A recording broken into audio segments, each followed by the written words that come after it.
Hello everyone, welcome back to our channel rise for excellence. आज के इस video में हम जो है आपके सेट एग्जाम जो 2024 में हुआ था उसका अगला पार्ट डिस्कस करने वाले हैं। ऑलरेडी हम जो है 2 पार्ट डिस्कस कर चुके हैं जिसमें हमने जो है 32 क्वेश्चन कवर किए थे।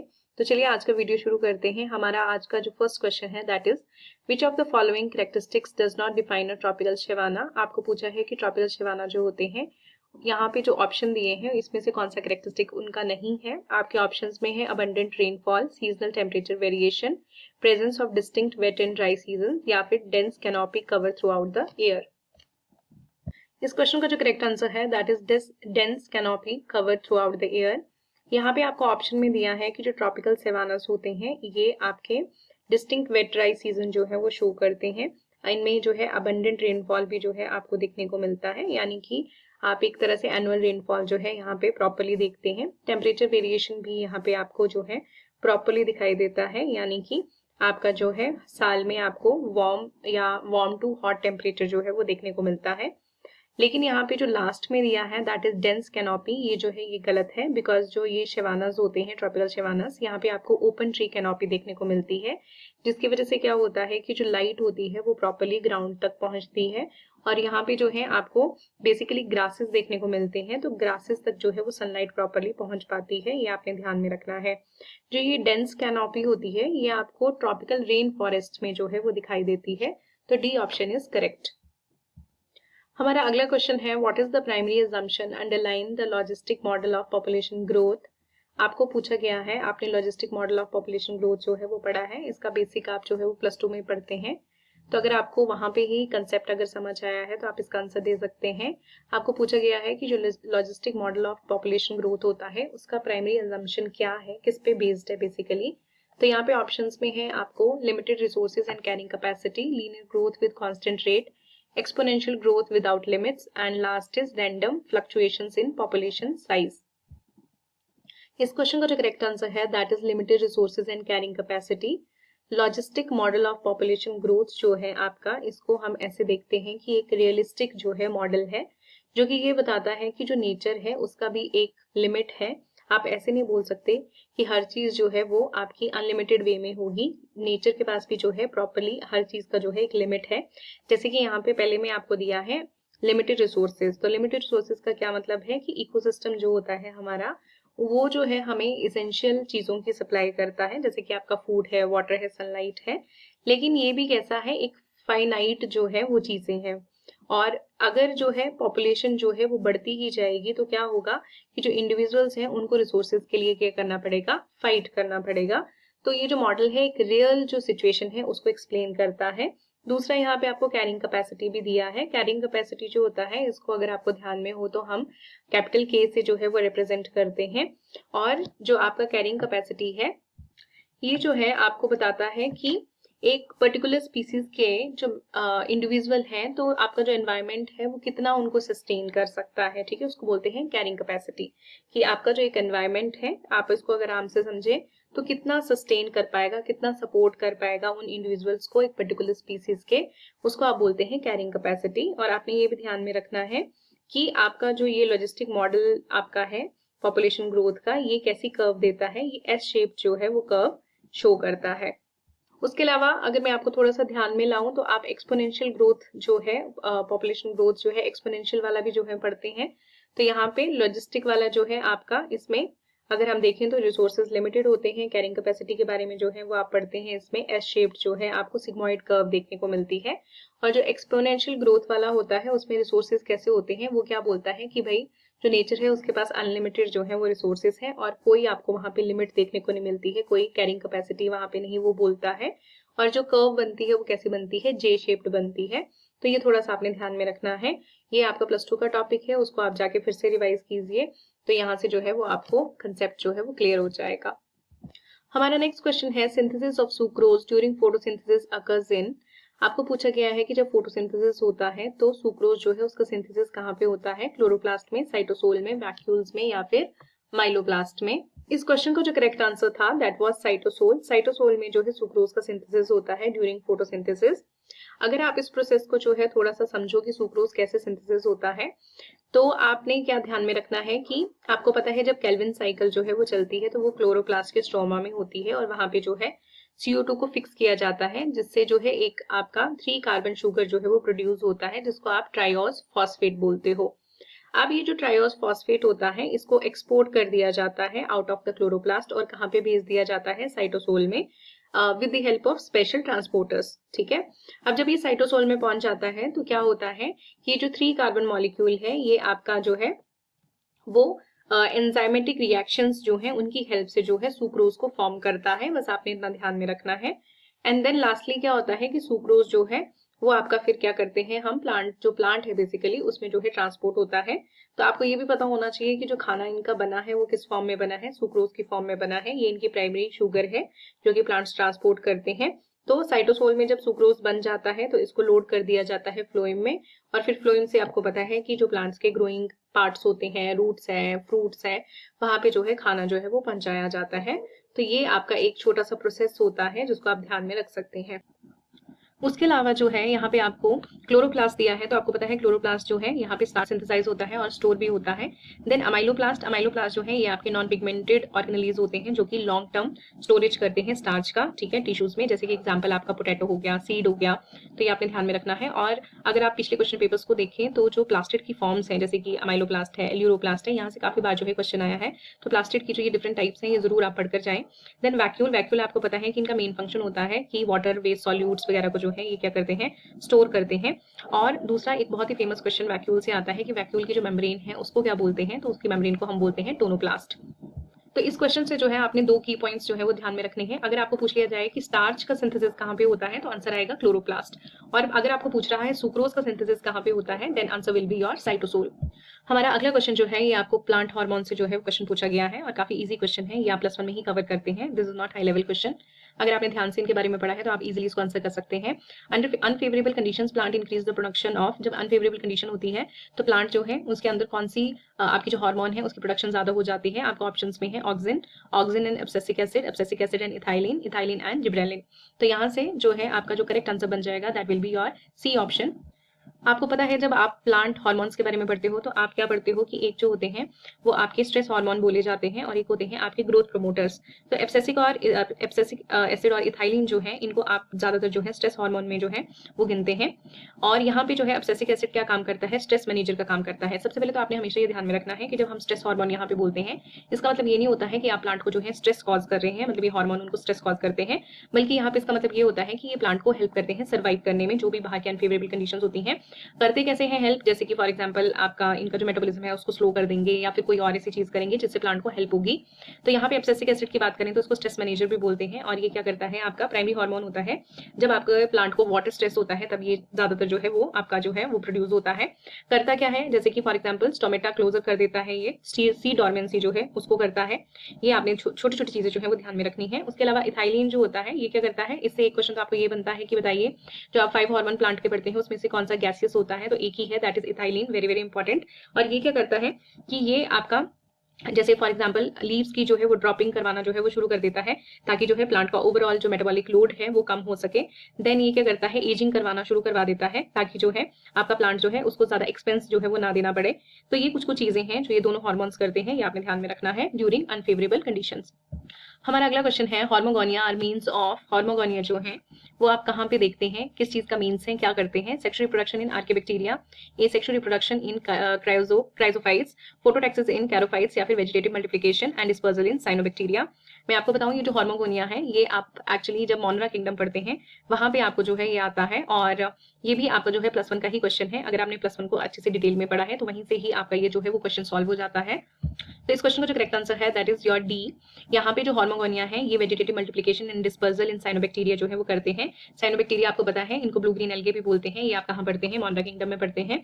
हॉर्मोगोनिया जो है वेजिटेटिव मल्टीप्लिकेशन और डिस्पर्सल दोनों में ही हेल्प करते हैं। कैसे काम करते हैं ये बेसिकली, तो हॉर्मोगोनिया क्या होते हैं, आपके शॉर्ट पीसेज होते हैं फिलामेंट के जो कि आपकी इनकी जो मेन कॉलोनी होती है उससे ब्रेक हो जाते हैं और फिर ये मोटाइल होते हैं, इसलिए मूव कर जाते हैं न्यू लोकेशन में और वहां पे फिर क्या करते हैं, न्यू कॉलोनी जो है ये उसमें ग्रो हो जाते हैं। तो ये आपने ध्यान में रखना है। और ये प्रोड्यूस होते हैं फेवरेबल कंडीशन में भी प्रोड्यूस हो जाते हैं, या फिर मान लो एनवायरमेंटल स्ट्रेस है तब भी जो है ये प्रोड्यूस होते हैं। बिकॉज मेन जो इनका मतलब फंक्शन है या मेन चीज ये करते हैं कि जो साइनोबैक्टीरिया की स्पीसीज हैं वो स्प्रेड होती रहे, वो खत्म ना हो जाए, इसलिए जो है यहाँ पे डी ऑप्शन जो है वो आपका करेक्ट है। उसके अलावा देखिए सेक्सुअल रिप्रोडक्शन इन आर्कियोबैक्टीरिया, तो आपको पता है आर्कियोबैक्टीरिया यानी कि मोनरा किंगडम है, ये भी उसमें ही आते हैं और आपको पता है ये पुराने जो है बैक्टीरिया हैं।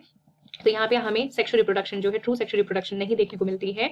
जो आर्कियोबैक्टीरिया होते हैं, आर्कियोबैक्टीरिया के अंदर आप मेथिनोजेंस, हेलोफाइल्स वगैरह पढ़ते हैं, ये रिप्रोड्यूस करते हैं एसेक्सुअली थ्रू बाइनरी फिजन या फिर फ्रेगमेंटेशन या बडिंग। और उसके अलावा जो है यहाँ पे एक्सचेंज ऑफ जेनेटिक मटेरियल होता है जिसको आप जेनेटिक रिकॉम्बिनेशन बोलते हैं, लेकिन यहाँ पे आपको ट्रू सेक्सुअल रिप्रोडक्शन नहीं देखने को मिलती है, बिकॉज यहाँ पे ना तो मियोसिस होती है और ना ही यहाँ पे गैमीट फॉर्मेशन, गैमीट फ्यूजन कुछ भी नहीं होता है।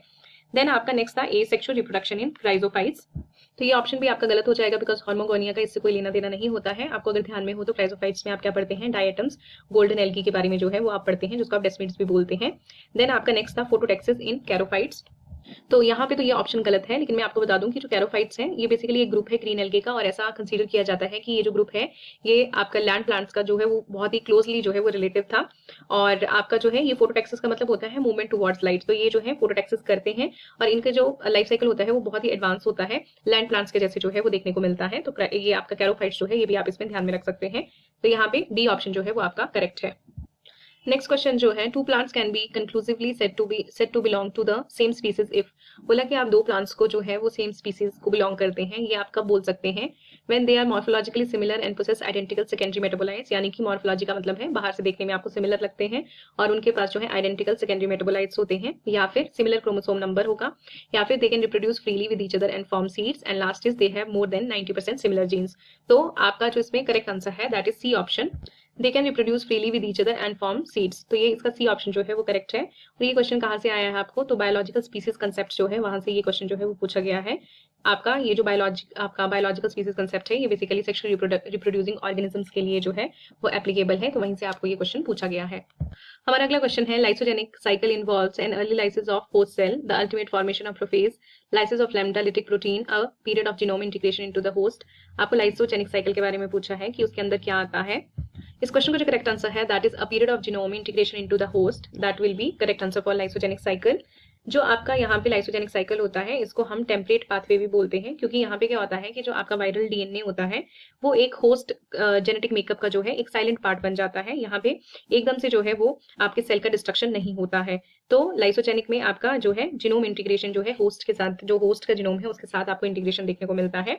तो चलिए थोड़ा सा इस टॉपिक के बारे में बात करते हैं। लाइसोजेनिक साइकिल जो है इसमें आपको इंटीग्रेशन एंड प्रोफेज जो है वो दोनों देखने को मिलता है। क्या होता है कि वायरल डीएनए जो होता है वो होस्ट जो आपका बैक्टीरियम क्रोमोसोम है उसके अंदर जाके इंसर्ट हो जाता है, और जब वो इंटीग्रेट हो जाता है तो हम क्या करते हैं, जो वायरल जेनेटिक मटेरियल है उसका नाम बदल के हम उसे प्रोफेज बोलने लगते हैं। ठीक है, अब यहाँ पे जो होता है लाइसोजेनिक साइकिल जो होती है इसमें होस्ट सेल जो है इमीडिएटली नहीं मरता है, बल्कि उल्टा क्या होता है कि यहाँ पे जो है होस्ट जो होगा, जो बैक्टीरिया है वो नॉर्मल जो है अपनी लाइफ को लीड करता है, रिप्रोड्यूस भी नॉर्मली करता है, लेकिन जब भी वो रेप्लिकेशन करता है तो क्या होता है कि उसके बैक्टीरिया जो उसका जो डीएनए है वो तो रेप्लिकेट करेगा, लेकिन उसके साथ में जो प्रोफेज है, जो वायरस का डीएनए है वो भी क्या करता है, रेप्लिकेट करता है। ठीक है, और फिर एक टाइम आता है जब आपका जो है मान लो कोई एनवायरमेंट स्ट्रेस हो रहा है तो क्या होता है कि वो ट्रिगर कर देता है उसको, सेल को जो है वो ट्रिगर करता है, जिसकी वजह से जो प्रोफेज होता है वो क्या करता है, होस्ट क्रोमोसोम को जो है एग्जिट कर देता है और लिटिक साइकिल में एंटर कर जाता है।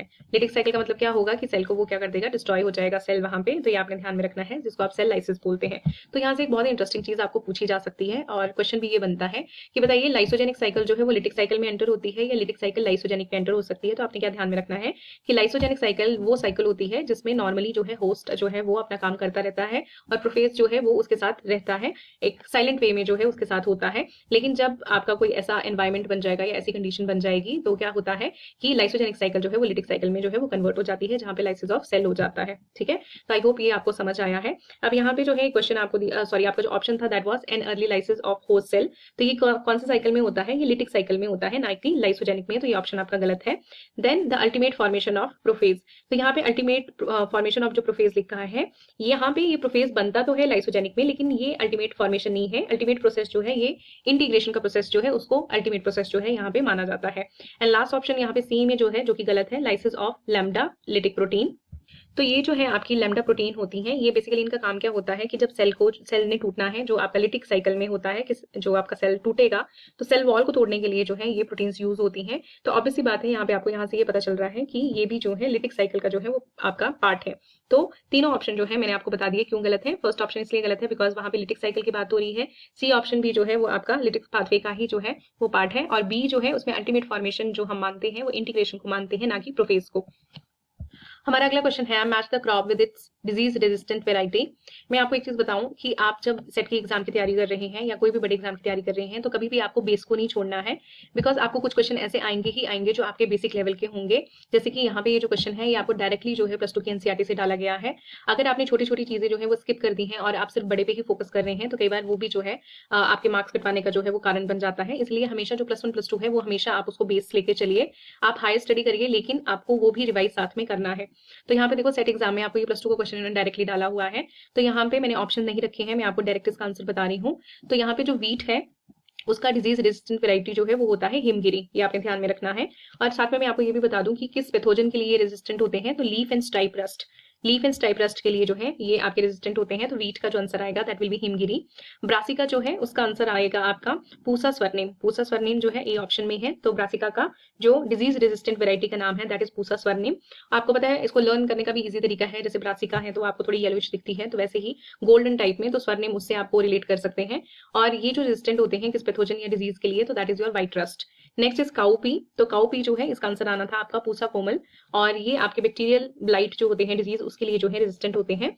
और आपका लास्ट है कॉलीफ्लावर। तो कॉलीफ्लावर जो है इसका आंसर था पूसा स्नोबॉल K1, और ये जिस डिजीज के लिए जो है रेजिस्टेंट वेराइटी है that is black rot and curl blight black rot. ठीक है, तो ब्लैक रॉट आप ध्यान में रख सकते हैं। तो ये करेक्ट आंसर बन जाएंगे। एक बार फिर से रिपीट कर देते हैं। वीट की जो रेजिस्टेंट वेराइटी है दैट इज हिमगिरी। ब्रासिका की क्या आ जाएगी पूसा स्वर्णिम। देन काउपी जो है उसका पूसा कोमल, एंड कॉलीफ्लावर जो है उसका क्या आ जाएगा पूसा स्नोबॉल K1। हमारा अगला क्वेश्चन है, और ये भी अच्छा क्वेश्चन था, आसान क्वेश्चन था, ये भी आप प्लस वन में पढ़ते हैं। क्लैरिस्टिक जो है आपका ये किससे डील करता है, तो मैं पहले आपको इसका करेक्ट आंसर बताती हूँ, उसके बाद हम बाकी ऑप्शंस को देखते हैं।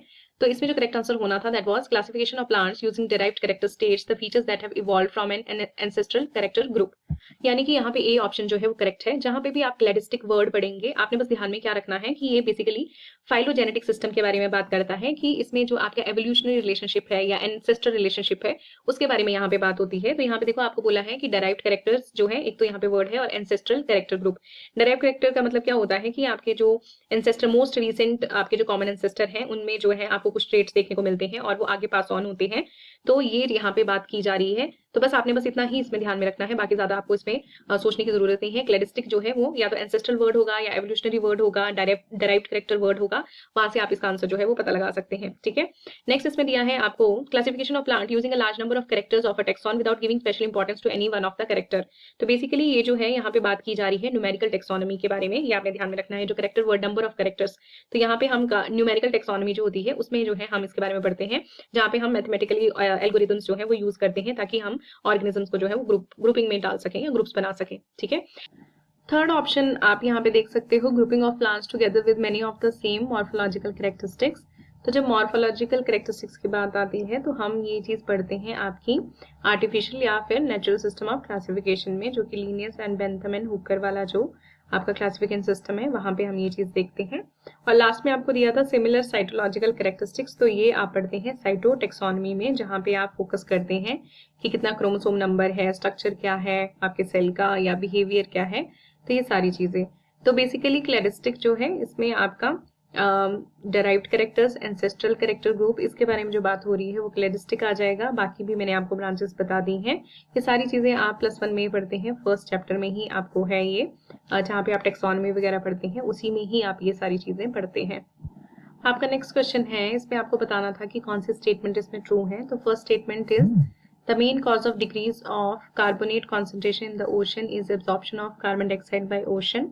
Second statement है CO2 dissolve in seawater, it reacts with water to form carbonic acid which lowers ocean pH। ये दोनों स्टेटमेंट जो हैं यहाँ पे करेक्ट थी आपकी फर्स्ट एंड सेकंड। अगर आप इसको ध्यान से देखें तो सबसे पहले आपको इसमें सेकंड स्टेटमेंट को समझना है, जिसमें आपको लिखा है कि CO2 dissolves in seawater, यानी कि CO2 जब डिजोल्व होती है सी वाटर में तो क्या होता है, ये वाटर के साथ रिएक्ट करती है और बनाती है कार्बोनिक एसिड।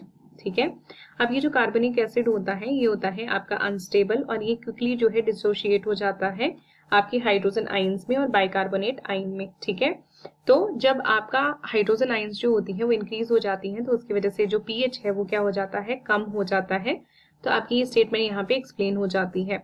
फिर आप फर्स्ट स्टेटमेंट में देखेंगे the main cause of decrease of carbonate concentration in the ocean is absorption of carbon dioxide by ocean.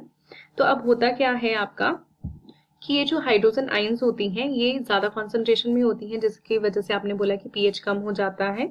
अब ये जो हाइड्रोजन आयन होती हैं ये एक्चुअली क्या करती हैं कि आपके जो कार्बोनेट आयंस बड़े होते हैं उनके साथ जो है ये बाइकार्बोनेट बनाती हैं। तो बाइकार्बोनेट क्रिएट जब ये करती हैं तो क्या होता है, ओवरऑल कॉन्सेंट्रेशन कार्बोनेट की जो होती है ओशन में वो डिक्रीज हो जाती है।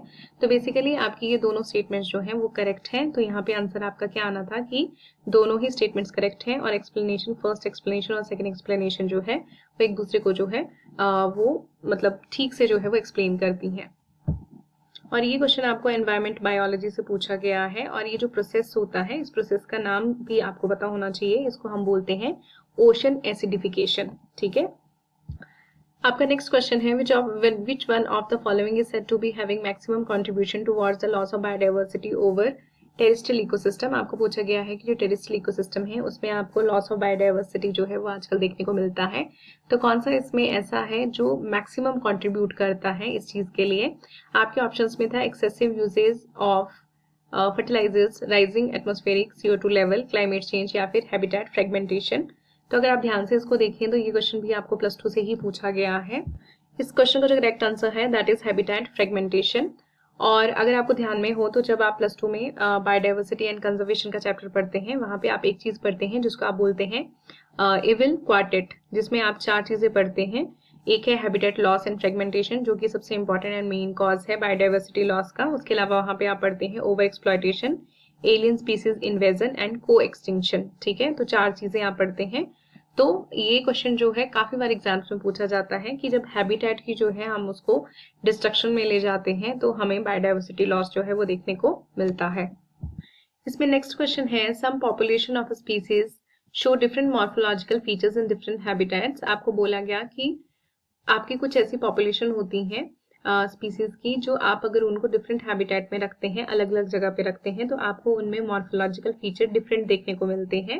लेकिन अगर आप उनको एक ही जगह पे आइडेंटिकल हैबिटेट में उनको ट्रांसफर कर देंगे तो उनके मॉर्फोलॉजिकल जो वेरिएशन होती है वो डिसअपियर हो जाती है, गायब हो जाती है। इनको हम क्या बोलते हैं, एच स्पीसीज बोलते हैं, इकोटोन बोलते हैं, इकोटाइप बोलते हैं या फिर एकार्ड्स बोलते हैं। इस क्वेश्चन का जो करेक्ट आंसर है दैट इज इकार्ड्स। इकार्ड्स को जो है इकोफीन भी बोलते हैं। आपने क्या ध्यान में रखना है कि इसमें क्या होता है कि आपकी जो वेरिएशंस होती हैं वो जेनेटिकली फिक्स्ड नहीं होती हैं, इसीलिए आप इनमें क्या देखते हैं कि एनवायरनमेंट की वजह से जो है टेम्परेरी आपको इनके अंदर फिजियोलॉजिकल अडेप्टेशन देखने को मिलती हैं। लेकिन जैसे ही इनको आप सेम एनवायरनमेंट में रखते हैं या सेम हैबिटेट में रखते हैं तो ये जो वेरिएशंस होती हैं ये डिसअपियर हो जाती हैं। तो यहाँ पे इकार्ड्स जो है आपका करेक्ट आंसर है। उसके अलावा इकोटाइप भी आपको पता होना चाहिए। इकोटाइप क्या होता है, आपकी ये वो पॉपुलेशन होती है जो जेनेटिकली अडेप्ट कर जाती हैं किसी स्पेसिफिक एनवायरनमेंट को। तो अगर आप इनको फिर सिमिलर एनवायरनमेंट में आइडेंटिकल में लेकर भी आ जाएं तब भी जो है आपको यहाँ पे वो डिसअपियरेंस जो है वो नहीं देखने को मिलेगी, बिकॉज जेनेटिकली अडेप्टेशन यहाँ पे देखने को मिलती है। देन इकोटोन से भी काफी बार आपको क्वेश्चन आता है। इकोटोन क्या होता है, ये बेसिकली पॉपुलेशन नहीं है, this is a geographical area जहाँ पे ट्रांजिशन जोन बोलते हैं इसको, जहाँ पे आपको 2 डिफरेंट इकोसिस्टम जो है वो देखने को मिलते हैं। उस 2 इकोसिस्टम के बीच का एरिया जो होता है वो इकोटोन जो है वो कहलाता है। जैसे कि फॉर एग्जांपल एक फॉरेस्ट और एक ग्रासलैंड, उसके बीच का एरिया जो है आप उसको क्या बोलेंगे, इकोटोन बोलेंगे। और इम्पॉर्टेंट चीज क्या होती है कि यहाँ पे बहुत ही आपको हायर लेवल ऑफ बायोडाइवर्सिटी जो है वो देखने को मिलती है। तो यहाँ पे आपको एक और टर्म दी हुई है एच स्पीसीज। तो एच स्पीसीज आपने बस ये ध्यान में रखना है, ये ऐसे ऑर्गेनिज्म होते हैं जो आपको ये ट्रांजिशन जोन जो आपने पढ़ी इकोटोन वाली, यहाँ पे आपको देखने को मिलती है। और इनको जो है वो डाइवर्स रिसोर्सेज जो है यहाँ पे देखने को मिलते हैं। तो उसका एडवांटेज जो है एच स्पीसीज को होता है। हमारा नेक्स्ट क्वेश्चन आपको है हॉटस्पॉट से। यहाँ पे पूछा गया है कि आपका जो वेस्टर्न घाट श्रीलंका और आपका इंडो बर्मा जो रीजन है जिनको आप हॉटस्पॉट्स ऑफ बायोडाइवर्सिटी बोलते हैं, तो इनको जो हॉटस्पॉट का दर्जा दिया गया है वो किस वजह से दिया गया है। यहाँ पे जो नीचे आपको ऑप्शन दिए हैं इसमें से आपको 3 चूज करने हैं। क्या क्राइटेरिया लगाया गया है तो यहाँ पे आपको ऑप्शंस में था high species diversity, high vegetation density, high rate of endemism, ethnobotanical importance, threat perception and adaptation of flora and fauna to warm and human conditions. तो इस क्वेश्चन को आप इजीली जो है वो आंसर कर सकते हैं अगर आपको सबसे पहले ये पता है कि हॉटस्पॉट होते क्या हैं, तो आप इसको इजीली जो है वो आंसर कर सकते हैं। तो सबसे पहले मैं आपको ये बता दूं कि ये जो हॉटस्पॉट का कंसेप्ट है ये किसने दिया था। बायोडाइवर्सिटी हॉटस्पॉट जो है इसका कंसेप्ट किसने डेवलप किया था, तो नॉर्मन मेयर जो है उन्होंने इस कंसेप्ट को डेवलप किया था। और यहाँ पे हम जो है जब हॉटस्पॉट की बात करते हैं, किसी जगह को जो है अपने हॉटस्पॉट का नाम देना है, तो दो चीजें स्पेसिफिकली देखी जाती हैं। एक है एंडेमिज्म। एंडेमिज्म का मतलब क्या होता है कि आपकी जो वो चीज है या आपकी जो स्पीसीज है वो सिर्फ एक ही जगह पे, आपकी एक ही स्पॉट पे मिलती है, तब आप उसको बोलते हैं एंडेमिज्म। जैसे फॉर एग्जांपल मैं बोलूं कि ये चीज स्पेसिफिकली सिर्फ हिमाचल में ही मिलती है और कहीं नहीं मिलती है, तब आप उसको क्या बोल देंगे कि वो चीज एंडेमिक है हिमाचल में। ठीक है। देन दूसरा है आपका कि उनको जो आपका हैबिटेट लॉस है, अगर वहां पे जो है कि 30% या 30% से कम ही जो है ओरिजिनल वेजिटेशन वहां बची है, बाकी जो है वहां पे हैबिटेट लॉस में जो है वो चली गई है, तो यहाँ से आपको पता चल रहा है कि उस स्पीसीज को जो है या फिर उस वेजिटेशन को क्या है, थ्रेट है। तो अगर थ्रेट वाली कंडीशन बन रही है तब भी फिर हम क्या करते हैं, उसको हॉटस्पॉट में डाल देते हैं। तो अब यहाँ से आप इजिली जो है वो चीजें बता सकते हैं कि दो तो आपको पता चल रहे हैं, एक यहाँ पे आंसर होना था थर्ड वाला हाई रेट ऑफ एंडेमिज्म और आपका फिफ्थ वाला थ्रेट परसेप्शन, और यहाँ पे एक और जो है आपका ऑप्शन करेक्ट था, that was high species diversity. इसका मतलब क्या हुआ कि आपका जो है हाई स्पीसीज रिचनेस जो है वो देखने को मिलती है। तो तीन ऑप्शन जो है यहाँ पे करेक्ट है, that is your first, third and fifth. हमारा नेक्स्ट क्वेश्चन है gene flow describes the movement of alleles between population species parents and there offspring chromosome. अच्छा क्वेश्चन है ये, आपको +2 से ही क्वेश्चन पूछा गया है कि जीन फ्लो जो है, जिसको आप जीन माइग्रेशन भी बोलते हैं, इसमें आप मूवमेंट ऑफ एलील्स किसके बीच में देखते हैं।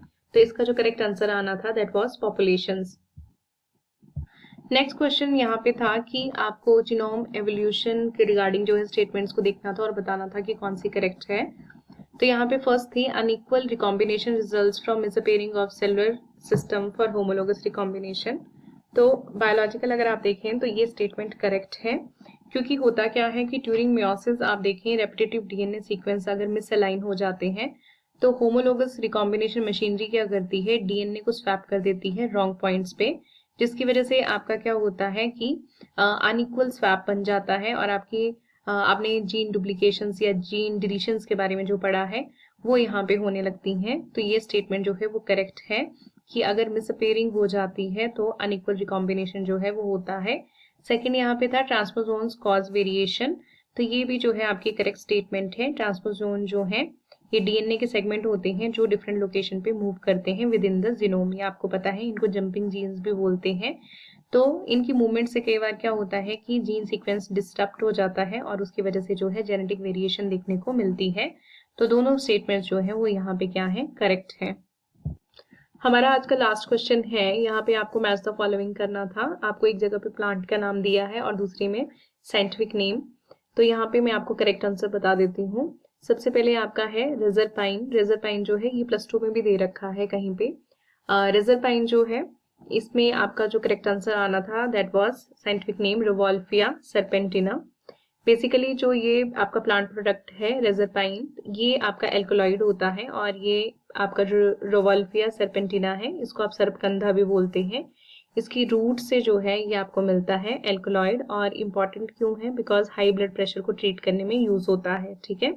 दूसरा है आपका रबर। रबर जो है इसमें जो करेक्ट आंसर आना था दैट वाज हेविया ब्राजीलियंसिस, और इसमें जो है हीविया में आपका जो रबर जो होता है ये लेटेक्स से जो है हीविया के लेटेक्स से रबर बनाया जाता है। देन आपके हैं बास्ट फाइबर्स।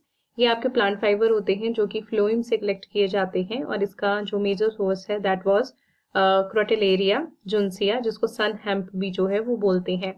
लास्ट था क्लोव। क्लोव जो है ये प्लांट प्रोडक्ट किसका है, तो ये आपका आंसर आना था साइजगियम अरोमेटिकम जो है इसका करेक्ट आंसर था। आपके जो फ्लावर बर्ड्स होते हैं इस ट्री के फ्लावर बर्ड्स, उससे जो है ये आपका क्लोव जो है प्लांट प्रोडक्ट हमें मिलता है।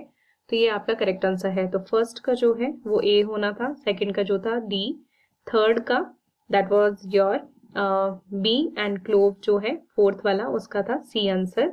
तो आज की वीडियो में हमने काफ़ी क्वेश्चन जो है वो आपके डिस्कस कर लिए हैं। आई होप आपको ये वीडियोस हेल्प कर रही हैं अपने कंसेप्ट्स को समझने में। अगर आपको वीडियोस हेल्पफुल लग रही हैं तो अपने फ्रेंड्स के साथ ज़रूर शेयर करें। Thank you.